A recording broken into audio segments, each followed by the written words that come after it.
السلام علیکم ورحمۃ اللہ وبرکاتہ۔ الحمد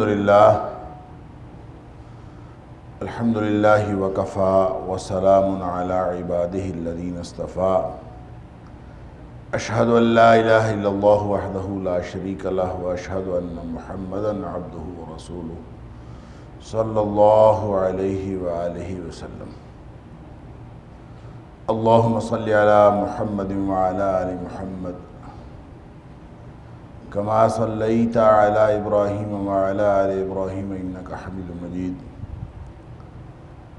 اللہم بارک علی محمد وعلی آل محمد کما بارکت علی ابراہیم وعلی آل ابراہیم انک حمید مجید۔ اما بعد فاعوذ باللہ السمیع العلیم من الشیطان الرجیم من حمدہ ونفخہ ونفثہ۔ بسم اللہ الرحمن الرحیم۔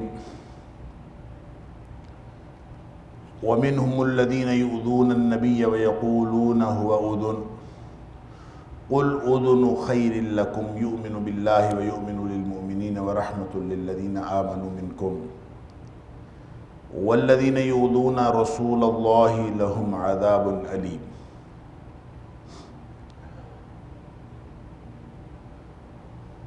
اور ان میں سے کچھ ایسے ہیں جو نبی کریم صلی اللہ علیہ وسلم کو اس طرح ایذا دیتے ہیں کہ کہتے ہیں کہ وہ کانوں کا کچا ہے، ہوا اذن، وہ کان ہے۔ قل اذن خیر لکم، آپ فرما دیجئے کہ کان ہونا یا کانوں کا کچا ہونا تمہارے لیے ہی بہتر ہے۔ یؤمن باللہ، وہ اللہ پر ایمان رکھتا ہے، ویؤمن للمؤمنین، اور مومنوں کی بات کا یقین کر لیتا ہے، وَرَحْمَةٌ لِلَّذِينَ آمَنُوا مِنْكُمْ، اور تم میں سے جو حقیقی مومن ہیں ان کے لیے وہ رحمت ہے۔ وَالَّذِينَ يُؤْذُونَ رَسُولَ اللَّهِ، جو لوگ اللہ کے رسول صلی اللہ علیہ وسلم کو کسی بھی طرح کی ایذا دیتے ہیں، تکلیف دیتے ہیں، لَهُمْ عَذَابٌ أَلِيمٌ، ان کے لیے دردناک عذاب ہے۔ آیت نمبر 61 سورہ توبہ،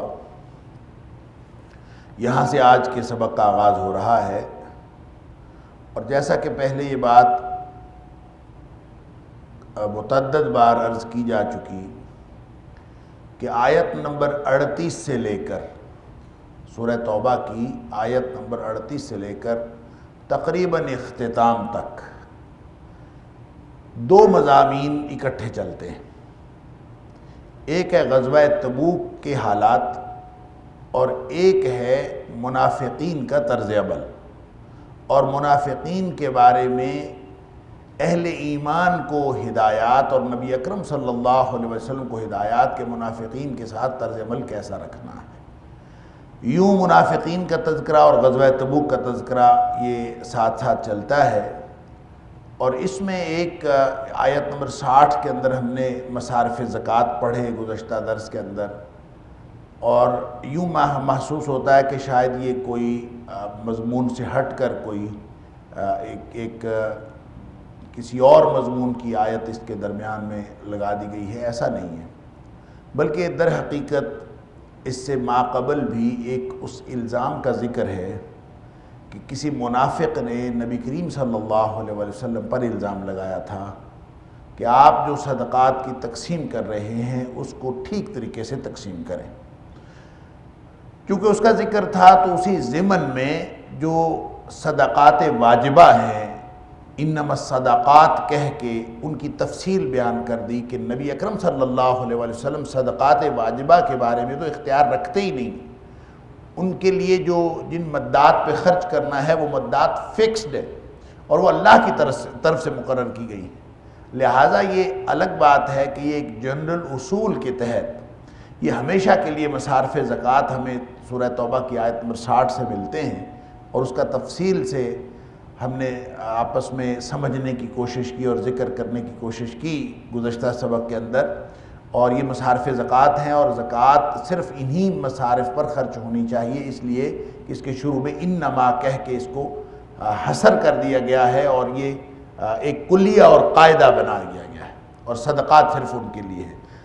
لیکن یہ صدقات کے بیان سے قبل بھی منافقین کا تذکرہ چل رہا تھا، اور یوں ہی یہ صدقات کا بیان آیا اور یہ مکمل ہوا، اور اس کے ساتھ ہی اگلی آیت میں پھر منافقین ہی کا تذکرہ ہے۔ فرمایا کہ وَمِنْهُمُ الَّذِينَ يُؤْذُونَ النَّبِيَّ، انہی منافقین میں سے کچھ لوگ ایسے ہیں جو نبی اکرم صلی اللہ علیہ وسلم کو تکلیف دیتے ہیں، آپ کو ایذا دیتے ہیں۔ کیسے ایذا دیتے ہیں؟ وَيَقُولُونَ، اور وہ یہ کہتے ہیں، هُوَ أُذُن، وہ کان ہے، اذن کان کو کہتے ہیں، اور عربی زبان میں رجل اذن، ایسا آدمی، یا رجل اذن، ایسا آدمی جس کو کان کہا جاتا ہے، وہ اس شخص کو کہا جاتا ہے جو ہر ایک کی بات سن لے، ہر ایک کی بات سن لے، اسی کو کانوں کا کچا کہتے ہیں۔ ہر ایک کی بات سن بھی لے اور اس کی بات کا یقین بھی کر لے تو اس کو کہا جاتا ہے کہ یہ تو کانوں کا کچا ہے۔ تو منافقین چونکہ نبی اکرم صلی اللہ علیہ وسلم کی شان میں ہرزہ سرائی بھی کرتے تھے، بعض اوقات نبی پاک صلی اللہ علیہ وسلم کے پاس بیٹھ کر آپ کی محفل میں ذو معنی بات کرتے تھے کہ اس کے اندر دو معنی نکلتے تھے، بعض اوقات الفاظ کو بگاڑ کے کہتے تھے بالکل یہودیوں کی طرح، بعض اوقات الفاظ کو بگاڑ دیتے تھے، اور یوں نبی اکرم صلی اللہ علیہ وسلم ان کی بات سن لیتے تھے اور سن کے آپ اس کا کوئی رد عمل نہیں دیتے تھے۔ تو اس پر وہ سمجھتے تھے کہ نبی کریم صلی اللہ علیہ وسلم تو ہر ایک کی بات کا یقین کر لیتے۔ یا پھر اس کا ایک یہ بھی سبب مفسرین نے بیان کیا ہے کہ منافقین مختلف مقامات پر نبی اکرم صلی اللہ علیہ وسلم کی غیر موجودگی میں نبی پاک صلی اللہ علیہ وسلم کی شان میں ہرزہ سرائی کرتے تھے یا شریعت اسلامیہ کے بارے میں کوئی بات کرتے تھے۔ ان کو جب کہا جاتا کہ ہم یہ بات جا کے نبی پاک صلی اللہ علیہ وسلم کو بتا دیں گے تو وہ کہتے تھے مسئلہ ہی کوئی نہیں ہے، وہ تو کان کا کچا ہے، نعوذ باللہ من ذالک، اور نبی کریم صلی اللہ علیہ وسلم ہم تو جا کے خود ہم یقین دلا لیں گے ان کو، جب ہم جا کے بات کریں گے تو ہماری بات کا بھی یقین کر لیں گے، اگر تم جا کے بات کرو گے تمہاری بات کا وہ یقین کریں گے تو وہ ہماری بات کا بھی یقین کر لیں گے۔ لہٰذا ان کو کوئی پریشانی نہیں ہوتی تھی، اس طریقے سے وہ نبی کریم صلی اللہ علیہ وسلم کو ایذا پہنچاتے تھے۔ اب یہ دیکھ لیجئے، ہم نے سورہ بقرہ میں بھی پڑھا کہ جو یہود ہیں وہ نبی کریم صلی اللہ علیہ وسلم کو مختلف جو ذو معنی الفاظ ہیں اس کے ذریعے سے تکلیف پہنچاتے تھے۔ اسی طرح اللہ تعالیٰ نے سورہ مجادلہ میں بھی اس کا ذکر کیا، اور مختلف مقامات پر اس کا ذکر ہے کہ جو وہ نبی کریم صلی اللہ علیہ وسلم کو ایذا پہنچاتے تھے۔ یہاں بھی یہ ذکر ہے کہ یؤذون النبی، تکلیف پہنچاتے تھے۔ اب یہ منافق تھے یا یہودی تھے یا جو بھی لوگ تھے، قرآن میں بھی کہیں نہیں ہے اور کہیں بھی کسی بھی روایت میں یہ نہیں آتا کہ نبی کریم صلی اللہ علیہ وسلم نے ان کے خلاف خود ایکشن لیا ہو یا خود اس کی نشاندہی کی ہو کہ تم لوگ یہ کیا کہہ رہے ہو۔ نبی کریم صلی اللہ علیہ وسلم نے ایک بھی دفعہ ان کو یہ نہیں کہا کہ تم یہ ذو معنی جملہ کیوں کہہ رہے ہو، یا تم یہ الفاظ بگاڑ کے میری شان میں ہرزہ سرائی کیوں کر رہے ہو۔ نبی کریم صلی اللہ علیہ وسلم نے نہیں فرمایا۔ نبی کریم صلی اللہ علیہ وسلم کو اللہ تعالیٰ نے ایسی فطرت سلیمہ عطا فرمائی تھی کہ آپ کو معلوم بھی ہوتا تھا کہ یہ ہرزہ سرائی کر رہے ہیں، لیکن نبی پاک صلی اللہ علیہ وسلم اپنی ذات کے لیے کسی سے بدلہ نہیں لیتے تھے، اور کسی کی نشاندہی کر کے اس کو گویا اس کی انسلٹ یا رسوائی نہیں کرتے تھے۔ یہ نبی پاک صلی اللہ علیہ وسلم کے جو آپ کے وقار، آپ کی متانت اور آپ کی جو علو شان ہے اس کے خلاف تھا کہ آپ کسی کو کہیں کہ یہ تم مجھے کیا کہہ رہے ہو۔ لہذا نبی پاک صلی اللہ علیہ وسلم یہ نہیں کہتے تھے۔ ہاں، نبی کریم صلی اللہ علیہ وسلم کی شان کا تحفظ فرمایا ہے اللہ کریم نے، اور نبی کریم صلی اللہ علیہ وسلم کے بارے میں جتنی ہرزہ سرائیاں انہوں نے کی تھیں یا جو لوگ بھی کرتے تھے، ان سب کی نشاندہی اللہ کریم نے کی ہے، اور جو ذو معنی جملے وہ بولتے تھے یا جو ذو معنی الفاظ وہ بولتے تھے، یا وہ لیم بِأَلْسِنَتِهِمْ اپنی زبانوں کو مروڑ کے اگر کوئی بات کرتے تھے، ان سب کی نشاندہی اللہ کریم نے کی ہے۔ نبی پاک صلی اللہ علیہ وسلم اس کی نشاندہی بھی نہیں فرمائی۔ یہ وہ نبی کریم صلی اللہ علیہ وسلم کا رویہ ہے جس کی بنیاد پر ان کو یہ کہنے کا موقع ملا کہ نبی کریم صلی اللہ علیہ وسلم تو ہر ایک کی بات سن لیتے ہیں، اور وہ یہ کہہ کے بھی حقیقت میں نبی پاک صلی اللہ علیہ وسلم کو ایذا پہنچا رہے ہیں، ایذا پہنچاتے تھے۔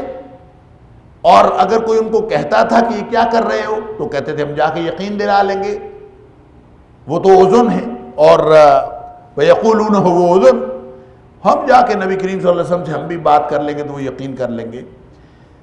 تو اللہ تعالیٰ فرماتا ہے اے حبیب صلی اللہ علیہ وسلم ان کو فرمائیے قل اذن خیر لکم، نبی کریم صلی اللہ علیہ وسلم کا یہ رویہ کہ آپ ہر ایک کی بات سن کر خاموش ہو جاتے ہیں، یہ منافقوں تمہارے لیے بہتر ہے۔ اس لیے کہ اگر نبی کریم صلی اللہ علیہ وسلم ہر موقع پر ہر ہرزہ سرائی اور ہر جرم کی نشاندہی کرنا شروع کر دیں تو اصل میں تمہارا وقار جو بنا ہوا ہے، جو تھوڑی بہت کوئی عزت ہے، وہ خاک میں ملے گی۔ مرحلے مرحلے پہ، لمحے لمحے پہ، ہر مرحلہ حیات پہ تم رسوا ہوگے اگر نبی کریم صلی اللہ علیہ وسلم اس کی نشاندہی کرنا شروع کر دیں۔ قُلْ اُذُنُ خَيْرٌ لَكُمْ، نبی پاک صلی اللہ علیہ وسلم خاموشی سے تمہاری بات سن لیتے ہیں۔ تو یہ نبی کریم سے ایک طرف نبی کریم صلی اللہ علیہ وسلم کی علو شان کا مظہر ہے کہ جو بڑے لوگ ہوتے ہیں وہ چھوٹے لوگوں کی چھوٹی باتوں پہ کان نہیں دھرتے، بلکہ ان کی باتوں کو سن کے بس خاموش ہو جاتے ہیں۔ اور یہی نبی پاک صلی اللہ علیہ وسلم کا طریقہ تھا کہ کوئی جھوٹ بھی آ کے نبی پاک صلی اللہ علیہ وسلم کے پاس کہتا تھا تو آپ اس کو یہ نہیں کہتے تم جھوٹ کہہ رہے ہو، تم جھوٹ بول رہے ہو، نہیں، اس کی بات آپ سن لیتے تھے۔ اور اللہ تعالیٰ منافقین کو کہہ رہا ہے کہ منافقوں یہ تمہارے لیے بہتر ہے، اذن خیر لکم، نبی پاک صلی اللہ علیہ وسلم کا یہ رویہ تمہارے لیے بہتر ہے۔ کیسے بہتر ہے؟ یؤمن باللہ، کیونکہ نبی کریم صلی اللہ علیہ وسلم اللہ پر ایمان رکھتے ہیں، وَيُؤْمِنُ لِلْمُؤْمِنِينَ، اور اہل ایمان کی بات کا یقین کر لیتے ہیں۔ یہاں پہ دو باتیں بہت ہی اہم ہیں۔ ایک بات یہ اہم ہے کہ اللہ کریم نے یہاں پہ جو یؤمنو کا لفظ استعمال فرمایا ہے، یہ کلمہ استعمال فرمایا ہے، یہ اللہ کے لیے بھی ہے، یہ مومنوں کے لیے بھی ہے۔ ایک بات، اور یہ بہت اہم ہے کہ اللہ کے لیے یؤمنو کا کیا مطلب ہے، اور جو اہل ایمان کے لیے یہاں پہ استعمال ہوا ہے وہ اس کا کیا مطلب ہے، یؤمنو کا کیا معنی ہے۔ دوسرا یہاں پہ جو بہت ہی اہم بات ہے وہ یہ کہ یؤمن للمؤمنین بھی فرما دیا، اور پھر فرما دیا وَرَحْمَةٌ لِّلَّذِينَ آمَنُوا مِنْكُمْ، کہ وہ رحمت ہے ان لوگوں کے لیے تم میں سے مومن ہیں۔ تو اس کا مطلب ہے جو پہلے مومنین ہیں اس سے کچھ اور مراد ہے، اور جو بعد میں مومن دوبارہ فرمایا تو اس سے کچھ اور مراد ہے۔ دونوں ایک بھی مراد ہو سکتے ہیں، جیسا کہ بعض مفسرین نے مراد دیا ہے۔ تو اس میں یہ جو یؤمنو ہے، اس میں ایک تو یہ توجہ رہے کہ یؤمنو جس لاحقے کے ساتھ آیا ہے یہ دونوں میں مختلف ہے۔ جب اللہ کے ساتھ یؤمنو کا لفظ آیا تو وہ با کے لاحقے کے ساتھ آیا، یؤمنو باللہ، اور جب مومنین کے ساتھ آیا تو یؤمنو للمومنین آیا۔ لہذا عربی زبان میں آپ دیکھیں آمن بہی کا معنی اور ہے اور آمن لہو کا معنی اور ہے۔ اس لیے جو یؤمنو میں نے ترجمہ کرتے وقت بھی یہ فرق رکھا، اور عام طور پر مترجمین نے یہ فرق رکھا ہے، یؤمن باللہ، وہ اللہ پر تو ایمان رکھتا ہے اور مومنوں کی بات کا یقین کر لیتا ہے۔ یؤمن للمؤمنین، یہاں بل نہیں ہے، وہاں للمؤمنین، ان کی بات کا یقین کر لیتا ہے۔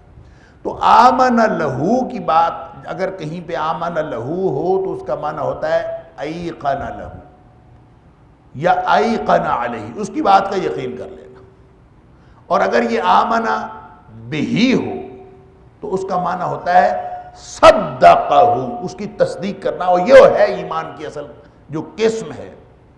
اور اسی لیے آپ ہر جگہ پہ دیکھتے ہیں یؤمن باللہ وبالیوم الآخر، یؤمن باللہ وبالیوم الآخر، ہر جگہ پہ جہاں بھی ایمان کا ذکر ہے اور ایمان کی قبیل سے ہے تو وہاں پہ با کے لاحقے کے ساتھ ہے کہ اس کی تصدیق کرنا۔ اسی لیے اقرار باللسان و تصدیق، اقرار باللسان و تصدیق بالقلب و عمل بالجوارح، یہ تینوں قسمیں شامل ہوں گی، زبان کا اقرار، دل سے تصدیق اور اعضاء سے عمل، یہ تینوں شامل ہوگی تو ایمان ہوگا، اور اگر یہ تینوں شامل نہیں ہوں گی تو ایمان نہیں ہوگا۔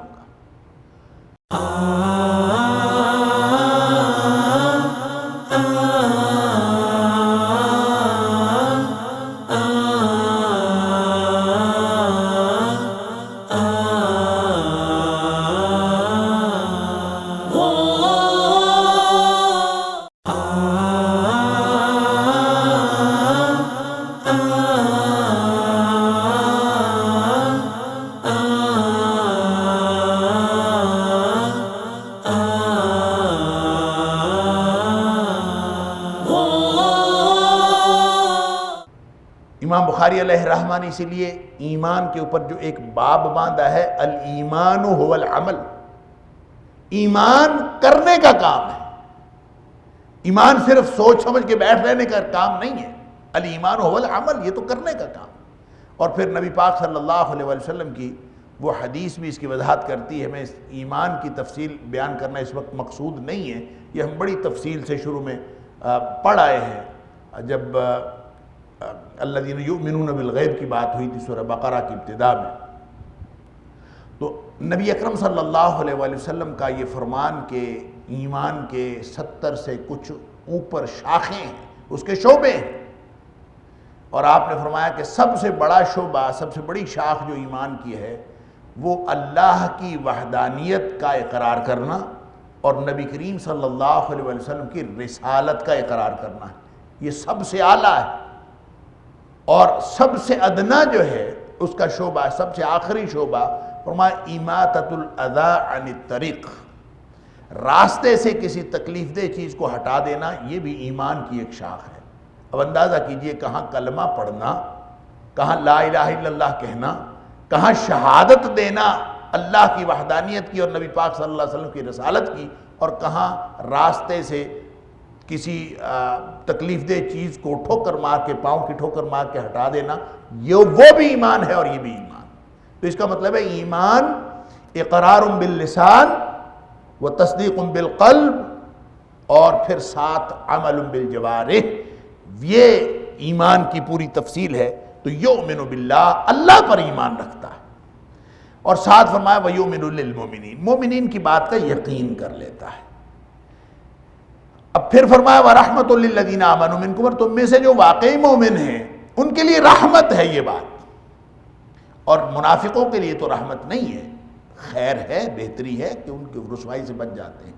تو یہاں مومنین 2 دفعہ جو فرمایا تو یوں سمجھ لیجئے کہ منافقین کو بھی قرآن حکیم میں جہاں کہیں خطاب کیا گیا ہے نا، وہ یا ایھا الذین آمنوا کہہ کے کیا گیا ہے، اس لیے کہ منافق ایمان کا دعوے دار ہوتا ہے، ظاہراً وہ مومن ہوتا ہے، ظاہراً وہ اہل ایمان کے اندر چھپا ہوا ہوتا ہے۔ یہ تو نبی کریم صلی اللہ علیہ وآلہ وسلم کو اللہ تعالیٰ نے بتا دیا کہ فلاں فلاں منافق، وگرنہ کیسے پتہ چلتا کہ کون منافق ہے؟ عبداللہ بن ابی منافق تھا، بلکہ رئیس المنافقین تھا، کیسے پتہ چلا؟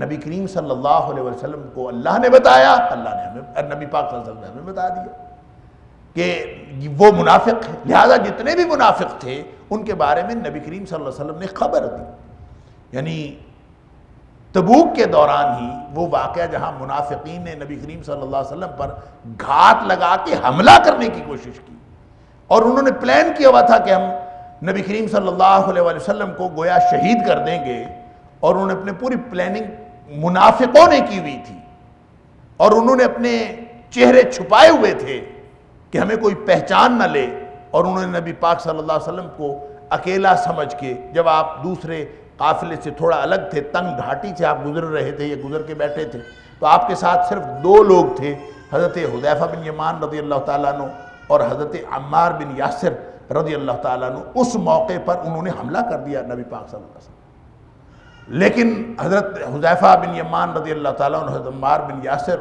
وہ چونکہ پہلے سے وہ چوکنا تھے اس کے بارے میں، لہذا انہوں نے دور سے آتے دیکھ کے ان کی طرف دوڑ لگا۔ تو جب وہ ان کی طرف بھاگے تو منافقین ڈر کے بھاگ گئے، ان کو یہ بھی خطرہ تھا کہ ہم پہچان نہ لیے جائیں۔ اس موقع پر نبی کریم صلی اللہ علیہ وسلم نے حضرت حذیفہ رضی اللہ تعالیٰ عنہ کو نام بتا دیے تھے کہ یہ کون کون منافق ہیں۔ بعض صحابہ کہتے ہیں 3 لوگوں کے نام بتائے تھے، بعض نے کہا 15 لوگوں کے نام، 15 لوگ تھے، نبی پاک صلی اللہ علیہ وسلم 15 کے 15 کے نام بتا دیے تھے کہ یہ منافق ہیں سارے۔ اس وقت تو انہوں نے تو چہرے چھپائے ہوئے تھے، نہیں پتہ چلا کون تھے، کسی کو بھی نہیں پتہ چلا کون تھے۔ حضرت حذیفہ کو پتہ چلا، کیوں؟ نبی پاک صلی اللہ علیہ وسلم نے بتا دیا۔ نبی کریم صلی اللہ علیہ وسلم کو کیسے پتہ چلا؟ اللہ نے بتا دیا۔ لہذا منافق اندر سے کون ہے، یہ تو اندر کی بات ہے نا، وَحِسَابُهُمْ عَلَى اللَّهِ، ظاہراً تو وہ ایمان کا دعویٰ کرتے تھے، اس لیے اللہ نے جہاں کہیں منافقوں کو بھی خطاب کیا ہے نا تو یا ایھا الذین آمنوا کہہ کے اور ان کو ایمان والا ہی کہا ہے اور ایمان والوں میں شامل کیا ہے. کیوں؟ اس لیے کہ ان کا دعویٰ ایمان تھا. اسی لیے میں جب اکثر ترجمہ کرتا ہوں یا ایھا الذین آمنوا کا تو میں ترجمہ کرتا ہوں یا ایھا الذین آمنوا اے ایمان کا دعویٰ کرنے والے. بعض بزرگ اعتراض بھی کرتے ہیں کہ یہ آپ کیا ترجمہ کرتے ہیں، یہ تو ترجمہ ہی غلط ہے. ترجمے کے اعتبار سے ہو سکتا ہے غلط ہو، لیکن یہ مفہوم جو مرادی مفہوم ہے قرآن کا وہ یہی ہے کہ یا ایھا الذین آمنوا سے مراد سارے ایمان والے نہیں ہیں، جو جن کے دل میں ایمان ہے وہ بھی اس سے مراد ہیں، اور جو خالی خولی دعوی ایمان رکھتے ہیں وہ بھی اس سے مراد. اور جیسا کہ سورہ نساء کے اندر ہم پڑھا ہے یا ایھا الذین آمنوا آمنوا باللہ، اے ایمان والو ایمان لاؤ. تو گویا ایمان کا دعویٰ کرنے والوں واقعتاً ایماندار بن کے دکھاؤ. تو یہاں جہاں کہیں اللہ تعالیٰ نے یا ایھا الذین آمنوا یا مومن کہا ہے اس میں مومن بھی شامل ہیں جو حقیقی مومن ہیں، اس میں وہ لوگ بھی شامل ہیں جو ایمان کا دعویٰ کرتے ہیں. اب وہاں تو معاملہ نبی کریم صلی اللہ علیہ وسلم کا تھا اور آپ نے بتا دیے، اور حضرت حذیفہ رضی اللہ تعالیٰ عنہ سے حضرت عمر فاروق رضی اللہ تعالیٰ عنہ اللہ اکبر ہمیشہ پوچھا کرتے تھے اور ڈرا کرتے تھے کہ جن منافقین کے نام آپ کو نبی پاک صلی اللہ علیہ وسلم نے بتائے ہیں کہیں ان میں میرا نام تو نہیں ہے. ڈرا کرتے تھے کہ نبی کریم صلی اللہ علیہ وسلم نے منافقین کے نام بتائے، کیونکہ ظاہراً سارے مومن تھے، صرف ان کی جو حقیقت تھی وہ اللہ تعالیٰ نے بتائی. اور پھر اب ان کی حقیقت نبی کریم صلی اللہ علیہ وسلم کو تو اللہ تعالیٰ نے بذریعہ وحی بتا دی. اب نبی پاک صلی اللہ علیہ وسلم اس دنیا سے تشریف لے گئے، قیامت تک ہمیں کیسے پتہ چلے گا منافق ہے؟ اب وحی کا سلسلہ تو بند ہو گیا، اب کون بتائے گا کہ کون منافق ہے؟ اللہ اکبر. نبی کریم صلی اللہ علیہ وسلم نے نشانیاں بتا دی. ہم نے تو یہ فرق کر لیا اپنی سمجھ کے لیے اور اپنی تفہیم کے لیے کہ ایک ہوتا ہے اعتقادی منافق اور ایک ہوتا ہے عملی منافق. نبی کریم صلی اللہ علیہ وسلم نے جن کی نشانیاں بتائی تھی وہ اعتقادی منافق تھے، اور جن کا ذکر قرآن میں ہو رہا ہے یہ سارے اعتقادی منافق تھے، اور جو اس کے بعد قیامت تک جو ہوں گے وہ عملی منافق ہوں گے. ہم نے تو یہ فرق کر لیا. حالانکہ بات یہ ہے کہ منافق کس درجے کا منافق ہے یہ اللہ جانتا ہے.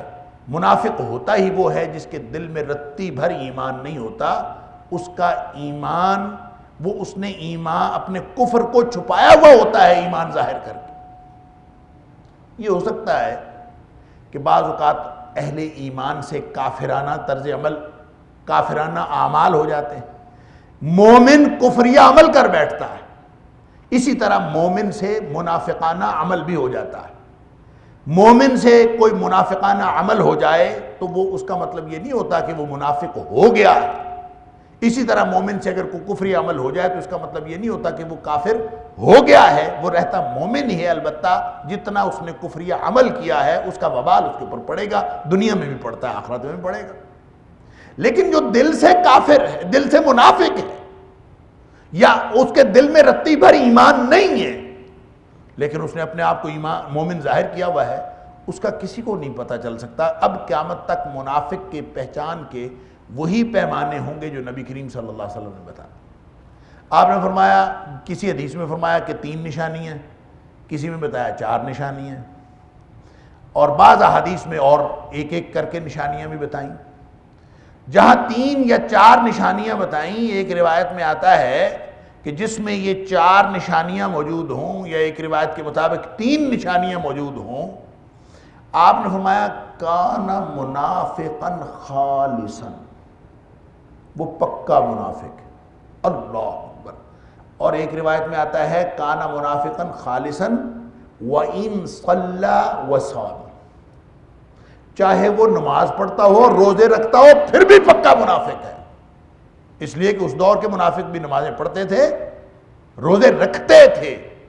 لہٰذا ہمیں اس خوش فہمی میں نہیں رہنا چاہیے کہ نفاق جو ہے وہ اعتقادی نفاق بس اس دور میں تھا اور اب ختم ہو گیا ہے. اعتقادی نفاق ہر دور میں ہو سکتا ہے، لیکن اب بتانے والا کوئی نہیں ہے، بتانے والے نے نشانیاں بتا دی ہیں، وہ نشانیاں ہوں گی تو وہ بندہ اندر سے کیسا ہے کیسا نہیں ہے یہ اللہ کو معلوم ہے، لیکن ہم وہ نشانیاں دیکھیں گے تو ہم سمجھیں گے کہ یہ منافق کی نشانی۔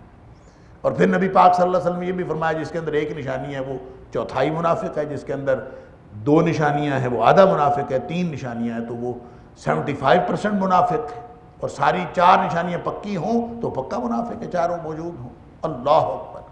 تو اس میں آپ نے نشانیاں یہی بتائیں کہ جب وہ بات کرتا ہے اذا حدث کذب، جب وہ بات کرے تو جھوٹ بولے، جھوٹ بولنا منافق کی نشانی ہے، مومن کبھی جھوٹا نہیں ہوتا۔ بددیانتی اور جھوٹ 2 چیزیں ایسی ہیں جو مومن کے اندر ہو ہی نہیں سکتی۔ یتبع المؤمن علی کل خلق، نبی رحمت کا فرمان ہے صلی اللہ علیہ وسلم کا کہ مومن کے اندر ہر اخلاقی خرابی ہو سکتی ہے سوائے 2 خرابی، الا الخیانہ والکذب، جھوٹ اور بددیانتی یہ مومن میں نہیں ہو سکتی۔ اور پھر وہ معروف حدیث بھی آپ نے سنی ہوئی ہے کہ نبی پاک صلی اللہ علیہ وسلم سے صحابی نے پوچھا مومن بزدل ہو سکتا ہے؟ فرمایا ہو سکتا ہے۔ مومن کنجوس ہو سکتا ہے؟ ہو سکتا ہے۔ مومن جھوٹا ہو سکتا ہے؟ نہیں، مومن جھوٹا نہیں ہو سکتا۔ لہذا اذا حدث کذب، جب وہ بات کرے تو جھوٹ بول لے، اذا خاصم فجر، جب وہ کسی سے لڑائی ہو جائے تو گالیاں بکنے پر آ جائے، اور اسی طرح اذا وعد اخلف، جب وہ کسی سے وعدہ کرتا ہے تو وعدہ کی خلاف ورزی کرتا ہے، وَإِذَا اؤْتُمِنَ خَانَ، جب اس کے پاس امانت رکھی جاتی ہے تو وہ بددیانتی کرتا ہے۔ گویا بددیانتی بھی اور وہ جھوٹ بھی، وہ دونوں باتیں بھی آ گئیں، اور ساتھ 2 ایکسٹرا باتیں ہیں، لڑائی کے وقت گالیاں دینا اور وعدہ کرنا اور وعدے کی خلاف ورزی کرنا، یہ 2 باتیں بھی۔ اور جہاں 3 باتیں نبی پاک صلی اللہ علیہ وسلم نے فرمائی ہیں اس میں اذا خاصم فجر والی بات نہیں ہے، گالیاں دینے والی، اس میں باقی 3 باتیں موجود ہیں، اس میں بھی آپ نے فرمایا یہ پکے منافق۔ اب بات جو سمجھ آئی وہ یہ ہے کہ ایمان کا جو ظاہر ہونا یہ اندر سے مومن ہونے کا یقین نہیں ہے، ضمانت نہیں ہے۔ تصدیق بالقلب ہے کہ نہیں یہ تو اللہ جانتا ہے۔ ظاہری طور پر ہم تو اعمال سے دیکھیں گے کوئی شخص کس طرح کا مومن ہے، لہذا جس میں یہ نشانیاں ہوں گی وہ تو منافق ہے۔ نبی کریم صلی اللہ علیہ وسلم ہمیں بتا گئے کہ یہ نشانیوں والے منافق ہوتے ہیں، بھلے وہ نماز پڑھتے ہوں، بھلے وہ روزے رکھتے ہوں۔ اس لیے قرآن نے ظاہراً ان کو مومنین میں شامل کیا ہے کیونکہ وہ دعویٰ ایمان رکھتے تھے۔ تو جہاں یہ فرمایا کہ یؤمن للمؤمنین، کہ جو بھی ایمان کے دعوے والا آ کے نبی کریم صلی اللہ علیہ وسلم سے بات کرتا ہے نا، تو نبی کریم صلی اللہ علیہ وسلم اس کی بات کا یقین کر لیتے ہیں، اس لیے کہ مومن کبھی جھوٹا نہیں ہوتا۔ جب مومن کبھی جھوٹا نہیں ہوتا تو ظاہری طور پر جو بھی مومن ہے وہ آ کے جب بات کرے گا تو آپ اس کی بات کا یقین کر لیں، چاہے وہ جھوٹ بول رہا ہو، آپ اس کی بات کا یقین کر لیں۔ ہمارے ذمے یہ ہے، اس لیے کہ ہم اس کے دل کی کیفیت کو نہیں جان سکتے کہ دل کی کیفیت کیا ہے، اس کی دل کی کیفیت تو اللہ جانتا ہے۔ تو نبی کریم صلی اللہ علیہ وسلم ان کی باتوں کے یقین کر لیتے تھے، جو بھی آ کے جو کہتا تھا آپ اس کی بات کا یقین کر لیتے تھے، اس لیے کہ نبی کریم صلی اللہ علیہ وسلم کو بھلے اللہ تعالیٰ بتا بھی دیتا تھا کہ یہ منافق ہے، لیکن نبی کریم صلی اللہ علیہ وسلم کا جو آپ کا مزاج تھا، جو آپ کا اخلاق تھا، وہ یہ نہیں تھا کہ کسی کو کہیں کہ تو منافق ہے، تو جھوٹا ہے، تو نکل یہاں سے۔ نبی کریم صلی اللہ علیہ وسلم نے کبھی کسی کو ایسی بات نہیں فرمائی۔ اللہ اکبر۔ یوں وہ جو لوگ مومن تھے بظاہر، نبی کریم صلی اللہ علیہ وسلم تو ان کی بات کا یقین کر لیتے ہیں، تو جو ایمان کا دعویٰ کر کے آ کے نبی پاک صلی اللہ علیہ وسلم سے کوئی بھی بات کرے آپ اس کی بات کا یقین کر لیتے ہیں، تو یہ ان منافقوں کے لیے اچھا ہوا یا برا ہوا؟ ان کے لیے تو اچھا ہوا، وہ چھپ گئے تھے، وہ منافق مومن بن کے آئے۔ نبی کریم صلی اللہ علیہ وسلم نے ان کا بھانڈا نہیں پھوڑا۔ نبی کریم صلی اللہ علیہ وسلم نے باوجود علم ہونے کے آپ نے نہیں بتایا کہ تو منافق ہے، تو کیا بات کر رہا ہے، آپ بظاہر یقین کر لیتے تھے۔ اللہ اکبر۔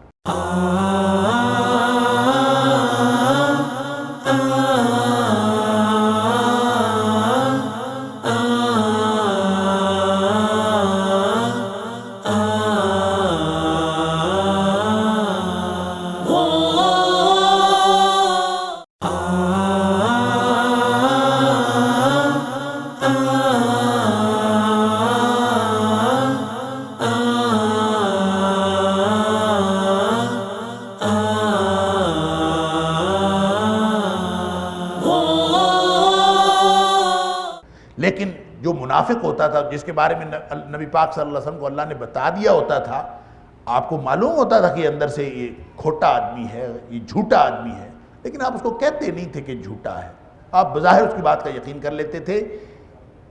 وَرَحْمَةٌ لِّلَّذِينَ آمَنُوا مِنْكُمْ، تم میں سے جو حقیقی مومن ہیں ان کے لیے تو نبی کریم صلی اللہ علیہ وسلم کا یہ رویہ رحمت ہے، منافقین کے لیے وقتی طور پر بہتر ہے، لیکن جو مومن ہیں، جو حقیقی مومن ہیں، ان کے لیے تو رحمت ہے۔ وَالَّذِينَ يُؤْذُونَ رَسُولَ اللَّهِ لَهُمْ عَذَابٌ أَلِيمٌ، جو اللہ کے رسول صلی اللہ علیہ وسلم کو کسی بھی طرح کی ایذا پہنچاتے ہیں، تکلیف پہنچاتے ہیں، چاہے وہ یہ کہیں کہ کانوں کا کچا ہے، چاہے وہ کہیں کہ ہر ایک کی بات سن لیتا ہے، چاہے وہ نبی پاک صلی اللہ علیہ وسلم کی شان میں ہرزہ سرائی زبانی طور پر کریں، چاہے وہ عملی طور پر کریں، چاہے کوئی پلاننگ کریں، چاہے وہ آپ کی موجودگی میں بات کریں، چاہے وہ ذو معنی بات کریں، چاہے وہ نبی کریم صلی اللہ علیہ وسلم کی غیر موجودگی میں کسی اور جگہ بیٹھ کے بات کریں، جو بھی نبی کریم صلی اللہ علیہ وسلم کی شان میں ہرزہ سرائی والی بات ہے وہ ایذا والی بات ہے، تکلیف پہنچانے والی بات ہے، اور تکلیف پہنچانے والی بات جو کوئی بھی کرے، فرمایا لہم عذاب علیم، ان کے لیے دردناک عذاب ہے۔ اللہ اکبر۔ یحلفون باللہ لکم لیرضوکم واللہ ورسولہ احق ان یرضوہ ان کانوا مؤمنین۔ منافقین کا پورا بیان اسی طرح سے جاری ہے، فرمایا قسمیں اٹھاتے ہیں، یہ ان کا کیا طریقہ ہے؟ قسمیں اٹھا کے یقین دلاتے ہیں۔ یحلفون باللہ لکم لیرضوکم، سارے اہل ایمان کو قسمیں اٹھا اٹھا کے یقین دلاتے ہیں کہ بھائی ہمارا اصل میں مسئلہ تھا، ہم واقعتاً سچے لوگ ہیں، ہم واقعتاً معذور تھے جو نہیں جا سکے تبوک پر، ہمارے واقعتاً یہ مسائل تھے، یقین دلاتے پھرتے قسمیں اٹھا اٹھا کے۔ جو سچا ہے اس کو کیا ضرورت ہے؟ فرمایا کہ اے اہل ایمان تم سب کو یہ راضی کرتے ہیں، واللہ ورسولہ احق ان یرضوہ، سارے اہل ایمان بھی راضی ہو جائیں، اللہ اور اس کا رسول راضی نہ ہوں تو کیا فائدہ؟ اصل فائدہ تو تب ہے جب اللہ اور اس کے رسول کو راضی کرے۔ اللہ واللہ ورسولہ احق، اللہ اور اس کے رسول صلی اللہ علیہ وسلم کا زیادہ حق ہے ان یرضوہ، کہ یہ ان کو راضی کریں، ان کانوا مومنین، اگر واقعی مومن ہیں۔ مومن ہیں تو اپنا طرز عمل ایسا رکھیں کہ اللہ اور اس کے رسول صلی اللہ علیہ وسلم ان سے خوش ہو جائیں۔ الم یعلموا انہ من یحادد اللہ ورسولہ فان لہ نار جہنم خالدا فیہا، وہ اس بات کو جانتے نہیں ہیں، ان کو یہ بتایا نہیں گیا، ان کو یہ علم نہیں پہنچا۔ الم یعلموا، ان کو یہ نہیں پتا، انہ یہ کہ من یحادد اللہ، جو بھی اللہ کی مخالفت کرے ورسولہ، اور اس کے رسول صلی اللہ علیہ وسلم کی مخالفت کرے، فَأَنَّ لَهُ نَارَ جَهَنَّمَ خَالِدًا فِيهَا، اس کے لیے جہنم ہے، جہنم کی آگ ہے، خالداً فیہا، اور اس کے اندر وہ ہمیشہ رہے گا۔ اللہ اکبر۔ ذَلِكَ الْخِزْيُ الْعَظِيمُ، اور یہ بہت بڑی رسوائی ہے۔ اب نبی پاک صلی اللہ علیہ وسلم ان کو سامنے بیٹھے تو رسوا نہیں کرتے، نبی کریم صلی اللہ علیہ وسلم ان کے اپنی ایک مزاج کا وقار ہے، نبی کریم صلی اللہ علیہ وسلم کا ان کی ایک اپنی علو شان ہے، اور نبی کریم صلی اللہ علیہ وسلم کے علو شان کے منافی ہے کہ کسی جھوٹے کو بھی کہیں تو جھوٹا۔ وہ اگر مومن بن کے آیا بیٹھا ہے، نبی پاک صلی اللہ علیہ وسلم چپ کر کے اس کی بات سن لیتے، وہ بدبخت اس پر بھی جا کے نبی کریم صلی اللہ علیہ وسلم کی شان میں ہرزہ سرائی کرتے تھے کہ ہماری بات بھی سن لیتے ہیں، بے فکر رہو۔ اللہ اکبر۔ تو اللہ فرماتا ہے کہ وہاں تو رسوائی نہیں ہوئی، نبی پاک صلی اللہ علیہ وسلم نے تو تمہارا بھانڈا نہیں پھوڑا، لیکن اصل رسوائی وہی ہے جب جہنم میں جاؤ گے، ذالک الخزی العظیم، یہ بہت بڑی رسوائی ہے۔ اللہ اکبر۔ جیسے سورہ آل عمران کے آخر پہ ہم پڑھ آئے ہیں، دعاؤں میں جو اللہ تعالیٰ نے دعائیں سکھائیں، اس میں ایک دعا، سبحان اللہ، یہ جو آخری آیات ہیں نا 11 سورہ آل عمران کی، نبی کریم صلی اللہ علیہ وسلم تہجد کے وقت جب بیدار ہوتے تھے روزانہ ان کو پڑھتے تھے، تو اس کا مطلب ہے اس کے اندر کوئی خاص بات ہے، کوئی بہت اہم بات۔ سارا قرآن ہی اہم ہے، لیکن جس کو روز آپ تلاوت کرتے ہیں اور تہجد کے وقت کرتے ہیں، اکیلے بیٹھ کے کرتے ہیں، اس میں دعائیں ہیں۔ ایک دعا اس میں یہ ہے کہ ربنا انک من تدخل النار فقد اخزیتہ، اللہ اے ہمارے رب، جس کو تو نے جہنم میں ہی ڈال دیا، اصل تو رسوا وہ ہوا۔ وما للظالمین من انصار، اور ظالموں کا کوئی مددگار نہیں ہوگا. تو جو جہنم میں جائے گا وہ اصل رسوا ہوگا. اور یہی دعاؤں کا سلسلہ آگے چلتا ہے. تو پھر چوتھی دعا وہاں پہ ہے ربنا وآتنا ما وعدتنا علی رسلک ولا تخزنا یوم القیامہ. اللہ جو تو نے اپنے رسولوں سے وعدے کیے ہیں وہ ہمیں بھی عطا فرما. ولا تخزنا یوم القیامہ، اور اللہ قیامت والے دن ہماری رسوائی نہ کرنا. اللہ اکبر. یوم تبل السرائر، یہاں ہم چھپائے پھرتے ہیں اپنا ہر گناہ، یہاں ہم چھپائے پھرتے ہیں اپنا ہر روپ. قیامت والے دن سارے یہ راز باہر آ جائیں گے. یوم تبل السرائر، کتنی بڑی رسوائی ہوگی. اللہ اکبر. جو عذاب ہوگا وہ الگ ہے، سزا جو دوسری ہوگی وہ الگ ہے. جو رسوائی ہے یوم تبل السرائر، راز ہی باہر آ جائیں. ایک پورے زندگی کا ایک راز باہر آ جائے نا، بندے نے غلطی کی ہو، بندے نے جھوٹ بولا ہو، بندے نے کوئی 2 نمبری کی ہو، بندے نے خیانت کی ہو، یا کوئی ایسا روپ رکھا ہو جو جھوٹ پر مبنی ہو، یا ایسا رویہ رکھا ہو کہ لوگوں کے سامنے اور ہو اور لوگوں کی غیر موجودگی میں اور ہو. جب وہ لوگوں کو پتہ چلتا ہے تو بڑی رسوائی ہوتی ہے. قیامت والے دن ہر ایک کا راز باہر آ جائے گا. اللہ اکبر. وَإِذَا الصُّحُفُ نُشِرَتْ، قرآن کہتا ہے اس دن جب اعمال نامے ہوں گے نا تو وہ ایسے نہیں ہیں کہ اعمال نامے پکڑا دیے جائیں گے یہ لو بھی یہ تمہارا ہے اور چپ کر کے بس نہیں. نُشِرَتْ، پھیلا دیے جائیں. یا اس کو آپ دوسرا معنی کر سکتے ہیں نشر کیے جائیں. اور نشر کرنا تو آپ سمجھتے ہیں براڈ کاسٹ کرنا یا ٹیلی کاسٹ کرنا. اللہ، ٹیلی ویژن پر نشر ہوتا ہے، ساری دنیا کو پتہ چل جاتا ہے. اور اب سوشل میڈیا نے تو انتہائی کر دی، چند سیکنڈ لگتے ہیں نشر ہو گیا، بس گئی بات، پھیل گئی.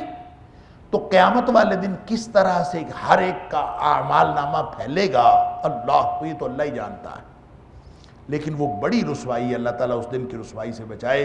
تو اصل رسوائی جو منافقین کو ہونی ہے، وہ تو اس بات پہ خوش ہے منافق کہ نبی کریم صلی اللہ علیہ وسلم ہماری بات کا یقین کر لیتے. ان بدبختوں کو یہ نہیں پتا کہ اصل رسوائی اس دن ہونے والی ہے. نبی کریم صلی اللہ علیہ وسلم تو اپنی علو شان کے منافی سمجھتے ہیں، اور یہ نبی کریم صلی اللہ علیہ وسلم کے علو شان کے منافی ہے کہ کسی منافق کو بھی کہہ دیں تو منافق ہے.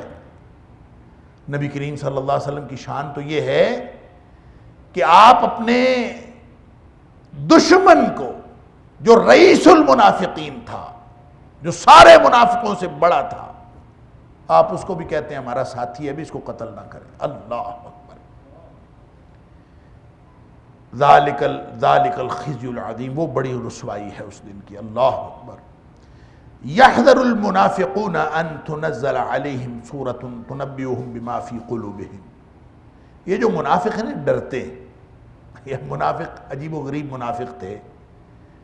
ایک طرف منافق تھے، دوسری طرف ان کو یقین تھا کہ نبی اکرم صلی اللہ علیہ وسلم اللہ کے سچے نبی ہیں، اور ڈرتے رہتے تھے. یحذر المنافقون، منافق اس بات سے ڈرتے رہتے تھے ان تنزل علیہم سورۃ، کہ کوئی سورت ان کے بارے میں نازل ہو جائے، کوئی ان کے بارے میں کوئی سورت نازل ہو جائے، تنبئہم بما فی قلوبہم، جو آپ کو یعنی ان مومنوں کو بتا دے کہ ان منافقوں کے دلوں میں کیا ہے. اب منافق تو اپنے دلوں میں چھپائے پھرتے تھے، ساتھ ساتھ ڈرتے رہتے تھے کہ ہمارے دلوں کا حال بتانے والی کوئی صورت نہ نازل ہو جائے. ظاہر ہے وحی کا سلسلہ جاری تھا، اور نبی کریم صلی اللہ علیہ وسلم پر اللہ تعالیٰ سارے حالات جو ہیں وہ آہستہ ایک ایک کر کے بتاتا جاتا تھا. تو ان کو ہمیشہ یہ خوف رہتا تھا، یحذر المنافقون، منافق ہمیشہ ڈرتے رہتے تھے، ان تنزل علیہم سورۃ، کہ ان کے بارے میں کوئی سورت نہ نازل ہو جائے. تنبئہم بما فی قلوبہم، جو ان کو بتا دے، یعنی اہل ایمان کو بتا دے کہ ان منافقوں کے دلوں میں کیا ہے. قل استہزئوا، اللہ اکبر، ان اللہ مخرج ما تحذرون، کہ تم اب مذاق اڑاتے پھرو، تم نے جتنا استہزاء کرنا ہے کہہ کرتے پھرو. قل، اے حبیب صلی اللہ علیہ وسلم ان کو فرما دیجئے، استہزئوا، آپ نے جتنا مذاق اڑانا ہے، تمسخر اڑانا ہے، نبی کریم صلی اللہ علیہ وسلم کو اذن کہنا ہے، آپ کی شان میں ہرزہ سرائی کہنی ہے، جو مرضی کرنا ہے کرتے پھرو، ان اللہ مخرج ما تحذرون، جس چیز سے تم ڈرتے ہو نا کہ کہیں صورت نہ نازل ہو جائے، کہیں ہمارا حال، ہمارے دلوں کا حال نبی پاک صلی اللہ علیہ وسلم کو بتا ہی نہ دیا جائے، ان اللہ مخرج، اللہ وہ سب کچھ ظاہر کرنے والا ہے، نکالنے والا ہے، ما تحذرون، جس سے تم ڈر رہے ہو، جو تم ڈر رہے ہو یہ ہو کے رہنا۔ وَلَئِن سَأَلْتَهُمْ لَيَقُولُنَّ، اگر آپ ان سے پوچھ ہی لے کہ یہ بات کہی تھی، تو پھر آگے سے وہ لازماً یہ کہتے ہیں انما کننا نخوض ونلعب، ہم تو ایسے مذاق سے بات کر رہے تھے، اللہ، اور ایسے کوئی کھیل کر رہے تھے، نلعب، کھیل رہے تھے، نخوض ایسے ہی باتوں باتوں میں شغل کی بات ہو رہی تھی، شغل کی باتیں، نلعب شغل کا عمل ہوتا ہے اور نخوض یہ شغل کی باتیں ہوتی ہیں، ہم تو شغل کی باتیں اور شغل کا کھیل کر رہے تھے، اور اس کے علاوہ ہم یعنی کوئی ایسی بات نہیں تھی۔